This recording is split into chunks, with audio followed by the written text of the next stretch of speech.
Bonsoir à tous, bienvenue sur ce 8e épisode de notre 45 minutes de décryptage. Donc avec une série spécifique pour ce premier rendez-vous de 2022 avec un zoom sur les critères impératifs et les ressources FORAP. Donc comme vous avez pu probablement le voir, nous n'avons pas réalisé de 45 minutes de décryptage en début d'année. C'était pour vous préparer un 45 minutes dédié sur ces critères impératifs et les ressources FORAP.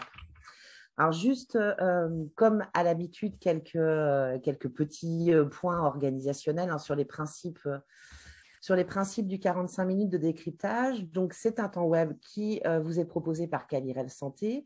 Le principe, c'est qu'on ait 45 minutes ensemble pour décrypter soit des fiches pédagogiques comme les précédents 45 minutes de décryptage ou les attendus de la Haute Autorité de Santé, en l'occurrence pour aujourd'hui, autour des critères impératifs dans le cadre du référentiel de la Haute Autorité de Santé.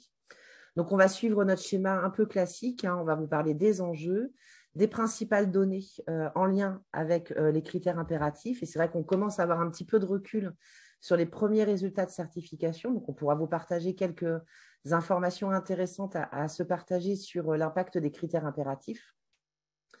Donc, en quoi la certification, elle peut répondre à certains de ces enjeux.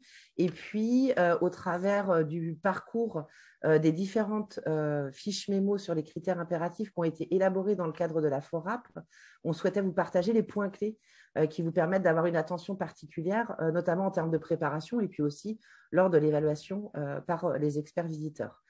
Et puis, comme on a l'habitude de le réaliser, un petit panorama des autres ressources qui sont disponibles en région Pays de la Loire. Alors, vos micros sont coupés parce que vous êtes nombreux à participer à ce 45 minutes. Donc, vous n'hésitez pas à utiliser la fonction de chat. On répondra soit au fil de l'eau au regard des questions ou en fin de 45 minutes. Dans tous les cas, il y aura une foire aux questions qui sera adressée dans les suites du webinaire. Et comme tous nos 45 minutes, ils font l'objet d'un replay. Donc là, la session est enregistrée, qui sera disponible sur notre chaîne YouTube et sur la page dédiée du site internet de Calirel Santé. Alors, nous allons être deux à présenter ce 45 minutes. Donc, moi-même, Noémie Terrien, coorde de Calirel Santé et accompagnée. Bonjour à tous et à toutes. Donc, Antoine Biron, chargé de mission à Calirel Santé et notamment sur la thématique certification des établissements sanitaires. Voilà, et par ailleurs, pilote du groupe de travail FORAP sur la certification. Alors, quelques mots introductifs sur cette notion des critères impératifs. Donc, pour mémoire, ces critères impératifs, ils sont au nombre de 17 depuis le 1er janvier de cette année. Qui ont évolué, qui ont fait l'objet d'une évolution sur des critères qui ont été rajoutés en début d'année. Et ces critères, ils correspondent vraiment à ce que la Haute Autorité de Santé ne veut plus voir au sein des établissements. En d'autres termes, ce qui paraît indispensable dans l'organisation, dans le pilotage et dans l'appropriation par les professionnels autour des attendus en matière de qualité des soins et de sécurité des patients.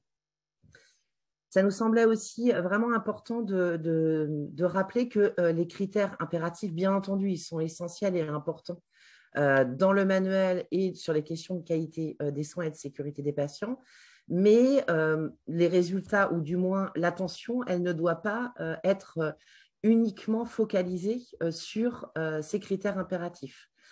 On peut voir, là, on vous a mis dans le petit encadré, au travers des premiers résultats de certification des établissements de santé, on sait qu'on a au moins 30% des établissements de santé qui n'atteignent pas le fameux score, et le score de 80% sur 3 objectifs du manuel. L'objectif autour de l'évaluation des pratiques, où dans cet objectif, on a 9 critères qui composent l'objectif et un seul critère qui est un critère impératif.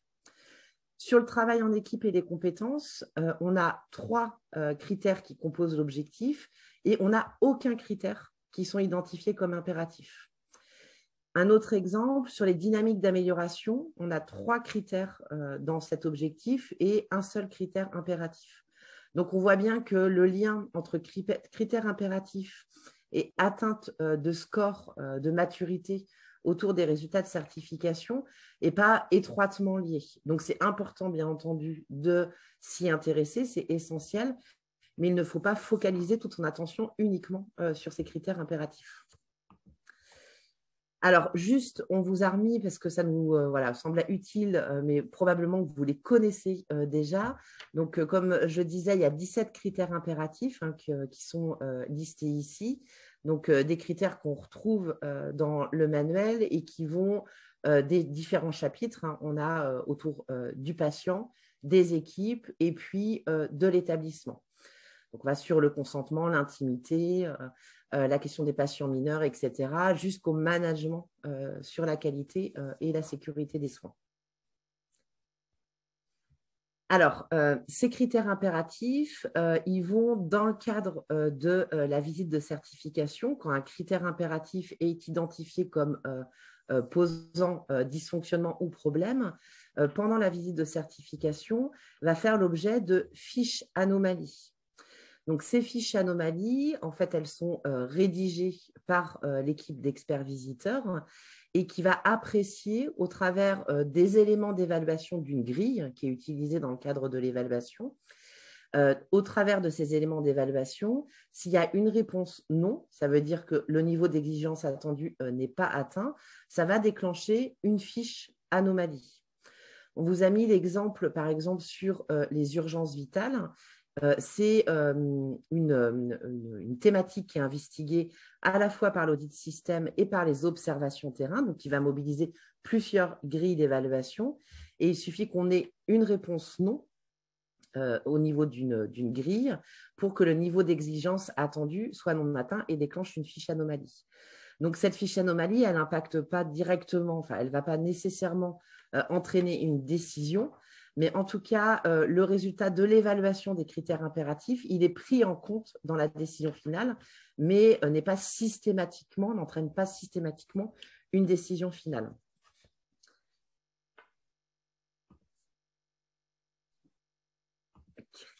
Au niveau de cette décision finale, le niveau de certification, il est apprécié au travers des résultats des critères d'évaluation qui sont réalisés par les experts visiteurs, donc dans le cadre de l'évaluation externe, au travers de l'observation de l'établissement, l'analyse des résultats aux critères et l'analyse de la criticité des anomalies qui sont constatées sur les critères impératifs.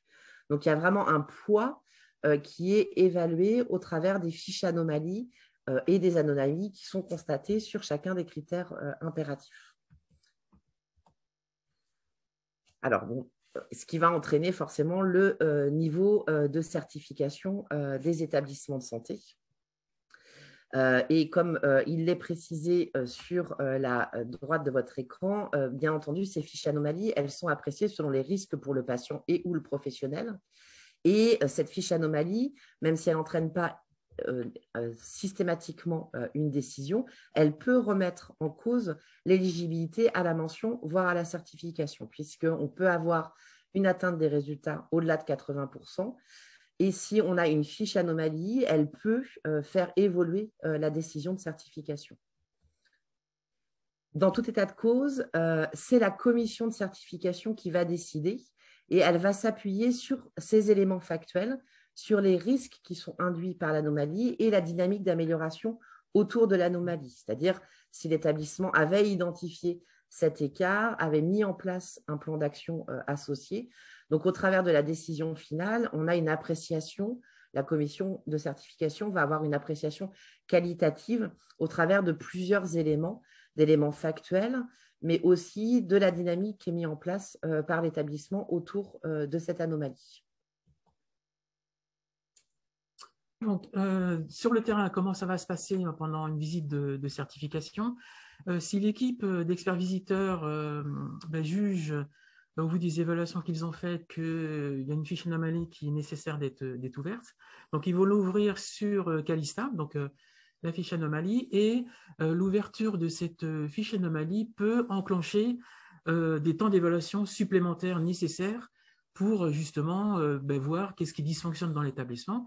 Et comme le disait Noémie, puisque c'est la commission de certification qui va évaluer de la pertinence de garder ou pas la fiche d'anomalie, il faut que la commission de certification ait tous les éléments nécessaires pour qu'elle puisse statuer sur le devenir de cette fiche d'anomalie, puisque comme vous le savez, les fiches qui sont introduites dans le pré-rapport qui suit la visite ne sont pas forcément gardées dans votre rapport final, puisqu'il y a le filtre entre les deux de la commission de certification. Et ce qu'on propose aux établissements, c'est qu'ils puissent, ils ont tout intérêt à commencer à argumenter, à apporter des éléments de réponse pendant la visite avec les experts visiteurs pour que les éléments de réponse soient déjà inclus dans la fiche anomalie, même si l'établissement pourra compléter cette fiche anomalie avec des observations qu'il pourra faire suite à la visite avec des échanges avec la HAS. Et le cordeau de la visite, justement, il va être là pour vérifier, comme il a une vision globale de la visite, c'est lui qui va pouvoir vérifier la pertinence et puis également l'exhaustivité des informations apportées par l'établissement. Est-ce que c'est un cas isolé qui est lié à un service, à un agent? Est-ce que c'est plutôt un défaut lié au management, que ce soit le leadership, la gouvernance, le management local? Et puis, pourquoi pas, est-ce que c'est une insuffisance de ressources, etc., etc.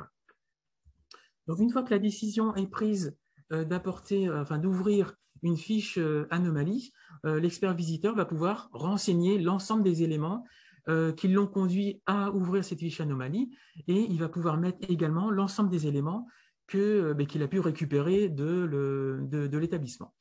Donc, voilà à quoi ressemble la fiche anomalie sous Calista.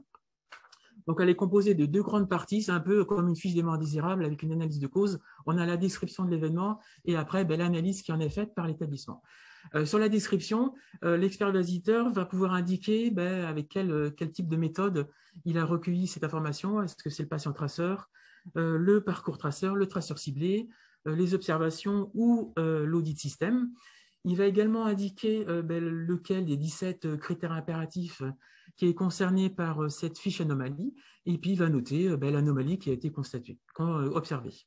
Et ensuite, il va pouvoir mettre l'analyse qu'il en fait pour que la commission de certification puisse avoir tous les éléments nécessaires pour statuer sur cette fiche. Est-ce qu'on la garde, est-ce qu'on ne la garde pas, et quelle incidence elle a sur la mention ou voire la certification de l'établissement. Donc, la première partie de l'analyse, ça va être les risques qui sont générés par l'anomalie. Est-ce que ça a des conséquences, un impact potentiel direct sur le patient, sur les professionnels, sur l'environnement, etc. Et puis après, ce qui est très important pour la HAS, c'est que est-ce que l'établissement a connaissance de cette anomalie et des risques qu'elle génère et en fait, quel plan d'action il va mettre derrière pour éviter que cette anomalie se reproduise. Il n'existe plus. Alors, la première question qui est assez basique, est-ce que l'établissement a connaissance de cette anomalie? Donc, oui, non. Et s'il a connaissance, qu'est-ce qu'il en a fait? Voilà, est-ce qu'il a attendu la fin de la visite ou il a commencé à réfléchir à la question avant la visite ou pendant la visite? Est-ce qu'il existe des dispositifs de maîtrise du risque qui ont été générés par cette anomalie? Ça peut être des formations, des sensibilisations, des procédures de l'achat matériel ou autres. Est-ce que l'établissement a analysé les causes de cette anomalie pour choisir là où les actions d'amélioration la plus à même d'agir efficacement sur la cause et ces actions sont-elles inscrites dans un plan programmé, un programme d'action avec un pilotage des échéances, et si oui, lesquelles? Et les experts sont assez vigilants à ce que les échéances soient bien en cohérence avec ce qui est le risque. Si la conséquence de l'anomalie, c'est un risque avéré plus pour le patient et immédiat, il faut que l'échéance du plan d'action soit très rapprochée pour que justement le risque qu'encourt le patient ne soit pas là. Et comme dans toute démarche d'amélioration, l'expert visiteur indiquera s'il y a des évaluations qui sont prévues ou un suivi pour voir l'efficacité des actions mises en place. Et puis également, est-ce que les actions sont efficaces pour réduire la fréquence et ou la gravité du risque. Donc en fait, c'est très important que l'expert visiteur, au cours de la visite, puisse récupérer toutes ces informations-là pour que la commission de certification puisse statuer au plus juste, ce qui n'empêche que même si l'établissement pourra compléter ses propos avec les fiches d'observation qui auront lieu en navette entre l'établissement et l'HAS suite à la réception du pré-rapport de visite.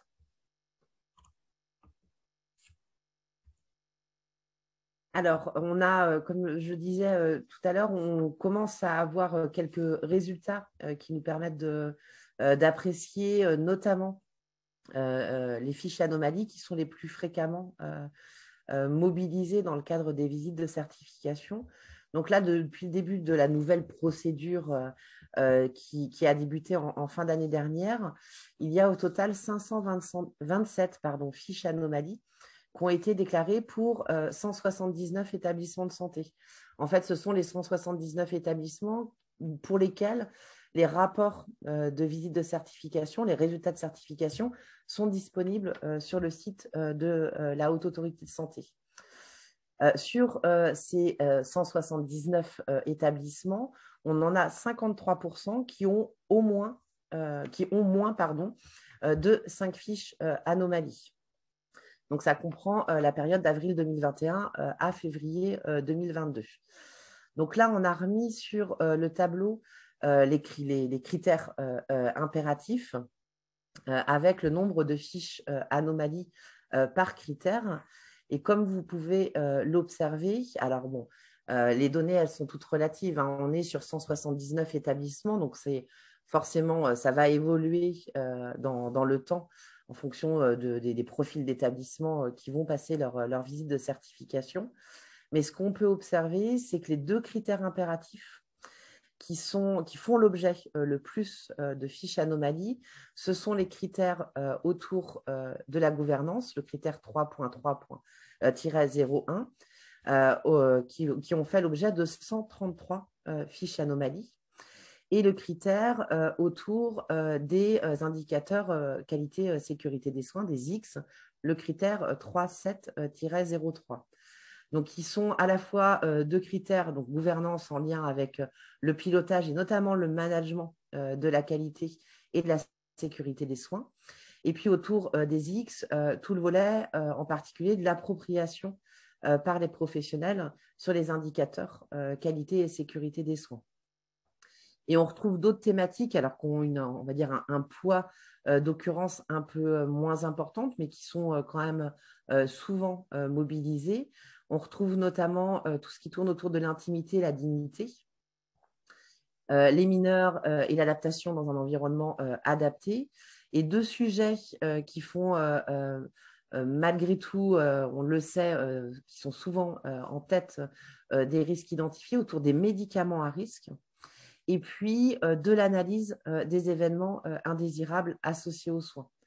Et puis, on a les autres thématiques, vous voyez, où on a quand même, notamment sur la douleur et sur le sujet de la maltraitance, une occurrence quand même assez significative autour de l'urgence vitale. Et puis d'autres critères qui n'ont pour l'instant pas fait l'objet de fiches anomalies autour du risque infectieux, de l'antibioprophylaxie des vaccins invasifs et puis l'hémorragie du postpartum. Donc, c'est assez intéressant de pouvoir voir parce que ça donne quand même une certaine température sur les thématiques, les critères impératifs qui font l'objet de fiches anomalies. Et ce qu'on peut retenir, c'est qu'on est sur 2 critères impératifs. Un au niveau du pilotage, sur management de la qualité et la sécurité des soins, et puis un niveau sur l'appropriation par les professionnels, notamment des indicateurs de résultats.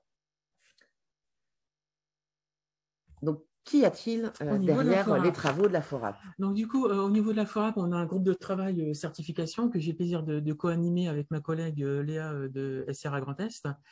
Et on s'est dit, comment on peut travailler sur le sujet des critères impératifs pour justement aider les établissements à y répondre au mieux. Et on avait également on fait également attention que nos productions FORAP ne viennent pas ils sont en parallèle des productions HAS, on ne va pas faire les mêmes productions que l'HAS. Donc, on est parti du constat qu'on allait travailler sur des fiches mémo, donc sur les 17 du coup, fiches mémo, 17 critères impératifs. Donc, comment on a construit ces fiches mémo?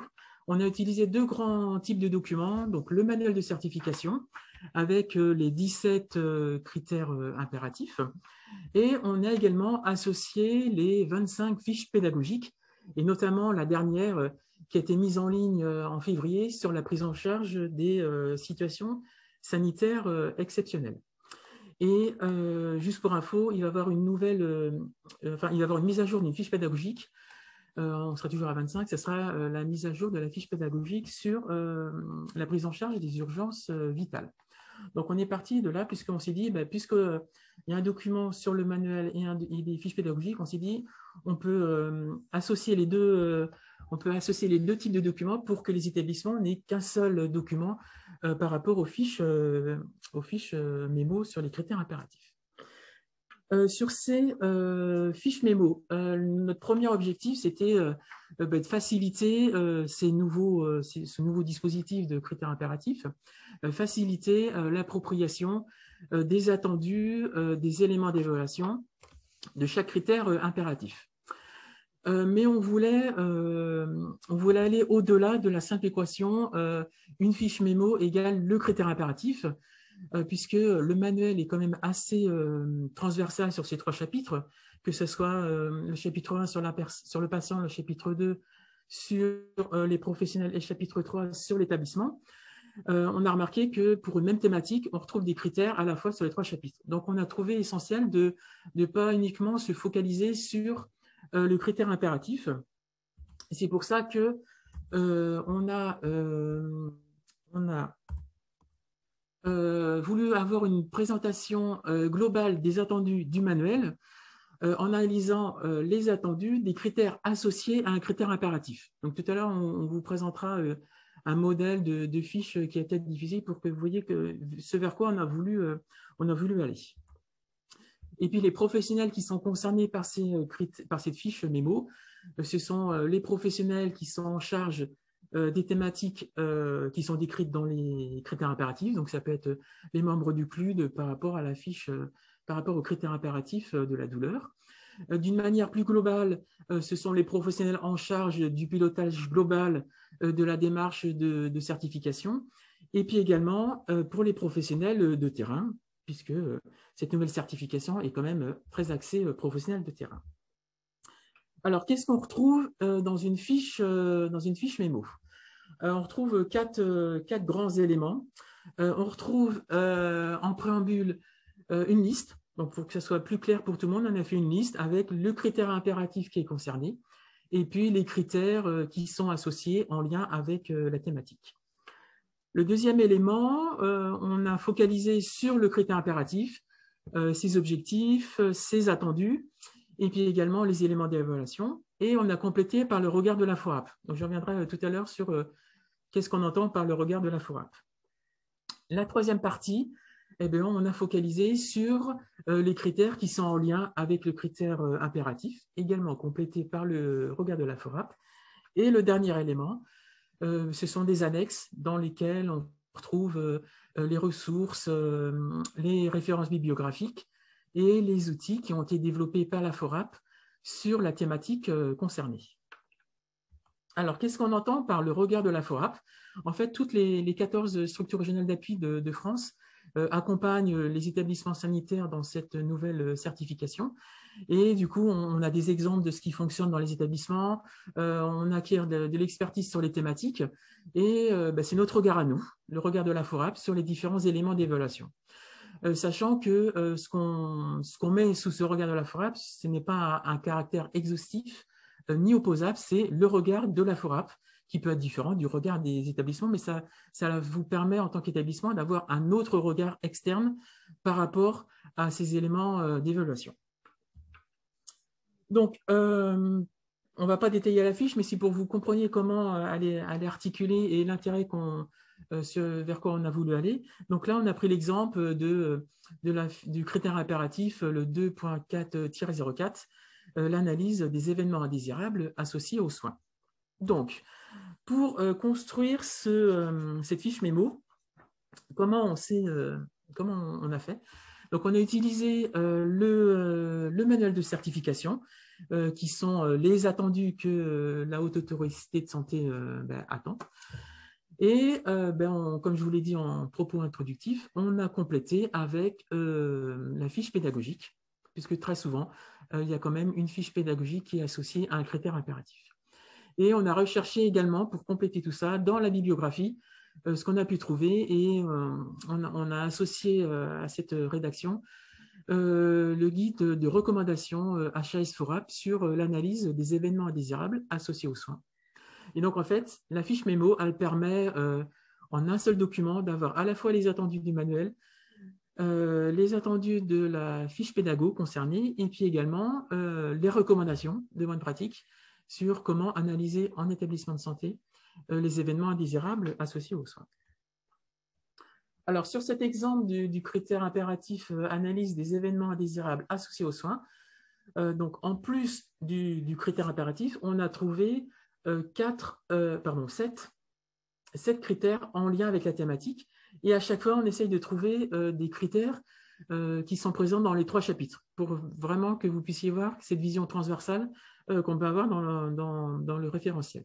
Et là, on a trouvé 7 critères qui sont en lien avec le critère impératif analyse des événements indésirables associés aux soins. Notamment, on a trouvé le critère 1.1-17 où le patient est invité à faire part de son expérience et à exprimer sa satisfaction. Du coup, on a inclus ce critère puisque dans le guide FORAB HAS, à un moment donné, on décrit la méthode alarme E avec E qui veut dire expérience patient. On a également inclus le critère 2.3-02. Donc, est-ce que les équipes maîtrisent la mise en application des vigilances sanitaires? Le critère 3.2-11, l'établissement assure l'application des RU et des associations de patients dans les instances et la vie de l'établissement. Le 3.3-01, la gouvernance fonde son management sur la qualité et la sécurité des soins. Comme nous disait Noémie, critère impératif très important puisque c'est celui pour l'instant qui a le plus de fiches anomalies, etc. Et on s'est dit que ça permettait aux établissements, comme le disait Noémie en propos introductif, les critères impératifs sont importants, mais ne pas oublier les autres critères standards puisque il n'y a que 17 critères impératifs sur les 131 que compte le manuel de certification. Et donc, cette liste de l'ensemble des critères permet de faire le lien avec les autres critères du manuel et ça permet aux établissements de les alerter. En fait, ce critère impératif analyse des EIAS, il est en lien avec 7 autres critères standards. Alors, si on prend le début, voilà, donc juste on a fait quelques petites captures d'écran pour expliquer le fonctionnement de la fiche. Sur les critères impératifs, on détaille l'ensemble des éléments d'évaluation. Donc, sur ces critères, il y en a 5. Donc, il y aura les 5 éléments d'évaluation sont présents sur la fiche mémo. Donc là, il y a le premier sur les EIAS sont déclarés et partagés. Et on a ajouté le regard de la FORAP. Donc, pour nous, qu'est-ce que ça veut dire que les EIAS sont déclarés et partagés? Donc, on a mis une douzaine d'éléments qui permettent justement aux établissements de structurer leur démarche de déclaration et de partage des événements indésirables. Donc, c'est notre regard à nous. Il n'est pas opposable, mais ça permet aux établissements de travailler la question. Sachant que dans le manuel de certification, on s'arrête, enfin, l'HAS s'arrête aux éléments d'évaluation, mais elle n'indique pas sur quel élément d'évaluation porte évaluation. Donc, c'est pour ça qu'on a mis notre regard. Le deuxième élément d'évaluation, est-ce que l'équipe analyse régulièrement ses pratiques en s'appuyant sur les déclarations des EIAS, revue de mortalité-morbidité, CREX, revue des erreurs liées aux médicaments et dispositifs médicaux, etc. Et là, pareil, on a mis, pour nous, FORAP, qu'est-ce que les établissements peuvent apporter comme élément de réponse par rapport à cet élément d'évaluation. Et donc, ce critère impératif est composé de 5 éléments d'évaluation. Et donc, vous aurez les 5 éléments d'évaluation pour lesquels il y aura un regard détaillé de la FORAP. Et ensuite, c'est un petit peu différent sur les critères associés. Donc, pour cette fiche mémo, on a 7 critères standards associés. Et par contre, là, on va uniquement mettre les éléments d'évaluation qui sont en lien avec la thématique. Donc là, par exemple, sur le critère 1.1-17, le patient est invité à faire part de son expérience et à exprimer sa satisfaction. On a mis uniquement l'élément d'évaluation qui concerne la thématique du jour, à savoir les événements indésirables associés aux soins. Et là, il y a un élément d'évaluation spécifique. Le patient est informé des modalités pour déclarer tout événement indésirable grave lié à ses soins. Donc voilà. Et puis, on a mis notre regard avec deux éléments. Deuxième autre exemple, donc on a mis le critère impératif 3.1-01. La gouvernance fonde son management sur la qualité et la sécurité des soins. Et sur cet élément sur ce critère d'évaluation, en fait, l'ensemble des éléments d'évaluation est concerné. Donc, du coup, on ne les a pas listés à la prévère, on a mis le descriptif du critère et le regard de la FORAP. Et enfin, sur les annexes, on les porte uniquement sur le critère impératif et on a mis l'ensemble des références HS et l'ensemble des références législatives et réglementaires, et en fait qui vont au-delà de ce qu'on peut trouver dans le manuel de certification. Et on finit également, pour les établissements qui souhaitent travailler le sujet ou faire une enquête, une évaluation à un moment donné, on a mis pour aller plus loin, donc les outils de la FORAP. Et pour cette thématique, on en a trouvé 5. La culture sécurité, mesure du climat de sécurité. L'enquête sur la culture de sécurité comprend à agir, donc un guide HAS FORAP. L'analyse des événements indésirables associés aux soins, donc également le guide HAS FORAP qui nous a servi notamment à créer cette fiche mémo, et puis également le guide d'entretien pour la mise en place d'un traceur ciblé sur les événements indésirables associés aux soins, donc un guide FORAP, dont je parlerai tout à l'heure, et puis également les ressources qui sont disponibles auprès des différentes structures régionales d'appui de la FORAP. Donc notre idée, c'était vraiment sur un critère impératif que vous ayez un seul document. Donc nos fiches mémo vont entre 12 et 18 pages en fonction de la thématique. Ça permet en un seul document que vous ayez à la fois les éléments des fiches pédagogiques qui concernent la thématique, les éléments du critère impératif et ne pas oublier les critères qui sont en lien avec, et puis également les outils et les ressources, enfin les guides de bonnes pratiques, les guides de recommandations qui émanent de la HAS ou des sociétés savantes ou également de la FORAP. Alors, un petit point sur quelles sont les fiches mémo de la FORAP qui existent et quelles sont celles qui vont arriver. Donc, jusqu'à présent, il y a 8 fiches qui sont disponibles sur le site de Calirel.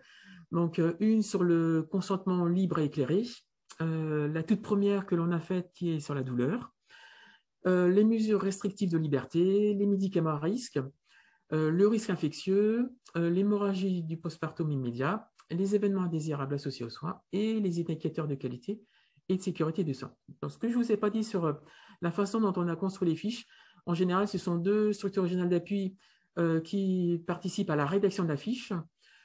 S'il y a besoin, on fait appel à France Asso Santé, notamment sur les fiches sur consentement, droit, etc., ou l'OMEDIT, ou le CEPIAS. Voilà, on fait appel, ou au réseau sécurité naissance, on fait appel à nos partenaires de région pour justement que l'expertise soit la plus complète possible. Et ensuite, il y a souvent 2 structures régionales d'appui qui relisent la fiche mémo. Donc, en fait, sur chaque fiche mémo, il y a entre 3-4 structures régionales d'appui qui participent à sa construction. Les 2 fiches qui vont arriver au mois d'avril, donc c'est-à-dire pas dès demain, mais dans les 2 prochaines semaines, le fameux critère impératif, la gouvernance fonde son management sur la qualité et la sécurité des soins. Donc, il va sortir, et également la prise en charge des urgences vitales et maîtrisée dans l'enceinte de l'établissement. Et comme je vous le disais en propos introductif, la fiche pédago qui a servi à créer cette fiche mémo va être mise à jour dans les prochaines semaines. Et si on s'aperçoit qu'il y a des grands changements dans cette fiche mémo, on mettra à jour la fiche pédago, pardon. On mettra à jour notre fiche mémo FORAP sur les urgences vitales. Et ensuite, on a 2 autres fiches qui vont arriver en mai. La checklist au bloc opératoire, donc qui ne concerne pas du coup l'ensemble des établissements, et également la gestion des tensions hospitalières et des situations sanitaires exceptionnelles. Voilà, donc on mettra un petit post sur nos réseaux sociaux, et puis également sur notre site internet, et puis sur notre plateforme Talkspirit et sur la newsletter si ça correspond à la fenêtre de publication de la newsletter. Donc ça, c'était les documents qui sont vraiment spécifiques aux critères impératifs. Mais on a également d'autres sources qui sont disponibles, notamment sur les guides d'entretien aux traceurs ciblés. Donc, il y en a 4 qui sont sortis. Le circuit du médicament, la gestion des EI, l'accueil non programmé et puis également les transports hospitaliers. Et le but de ces guides, c'est des séries de questions que les établissements peuvent s'emparer pour préparer les équipes aux traceurs ciblés, avec un petit avertissement sur la première page. Ce ne sont pas les questions que les experts visiteurs vont utiliser, mais c'est les questions que l'on pense utiles pour préparer les équipes. Donc voilà sur les outils et Noémie pour aller plus loin. Alors, même au-delà pour aller plus loin, merci Antoine, toutes les fiches, critères impératifs, fiches mémo, guides et autres qui sont élaborées par la FORAP, pardon, vous les retrouvez sur notre site internet dans la rubrique Nos publications et outils, où vous allez retrouver, vous voyez le petit visuel avec le code couleur vert, orange et rose, et vous allez retrouver en fait l'ensemble des fiches mémo de la FORAP sur les critères impératifs. Et sur notre onglet sur les outils sur la certification des établissements de santé pour la qualité des soins, vous allez retrouver l'ensemble des books traceurs et autres. Et bien entendu, on s'appuie beaucoup sur les productions de la FORAP parce qu'elles permettent de pouvoir vous proposer vraiment des travaux et des ressources abouties. Et on a aussi d'autres espaces, donc un groupe d'échange sur la certification pour la qualité des soins qu'on réunit au regard du calendrier de visite des établissements et pour lequel on a un espace Talk Spirit. Donc, n'hésitez pas à oser mobiliser cet espace-là, poser des questions. Antoine publie régulièrement, Antoine, des choses et des ressources sur cet espace. Donc, n'hésitez pas à les mobiliser.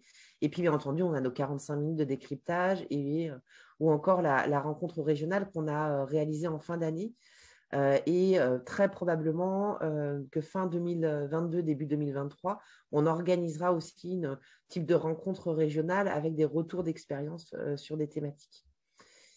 Donc, on a notre site en région et il y a aussi le site de la Haute Autorité de Santé pour lequel vous avez l'onglet certification des établissements de santé sur lequel vous allez retrouver l'ensemble de la documentation que vous retrouvez aussi sur Calista, mais aussi les résultats de certification des établissements qui sont classés par région.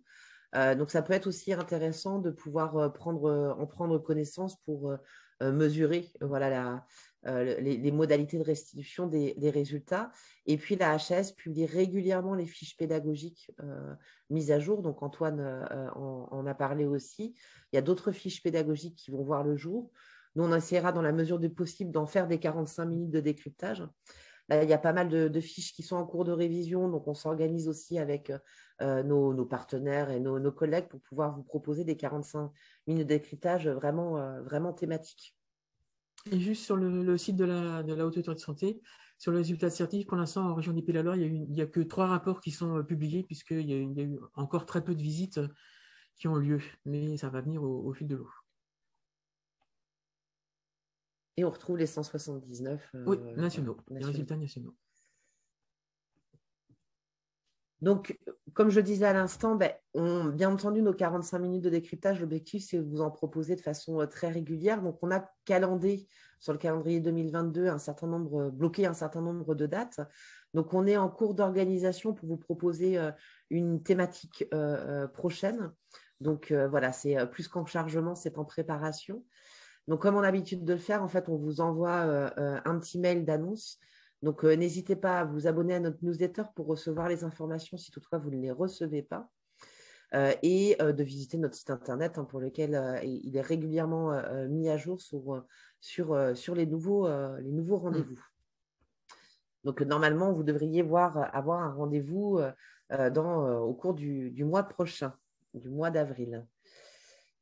Il est 40, Antoine. D'ici une quinzaine de jours, le replay et diaporama seront disponibles sur notre page publication certification pour que vous puissiez éventuellement reprendre avec vos équipes le diaporama et le webinaire qu'on est en train de finaliser.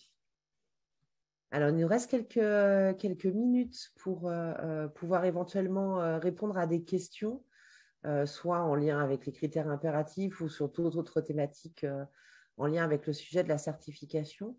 Donc, n'hésitez pas à utiliser le chat pour pouvoir y répondre. Et nos 8 épisodes précédents sont disponibles sur la page des 45 minutes.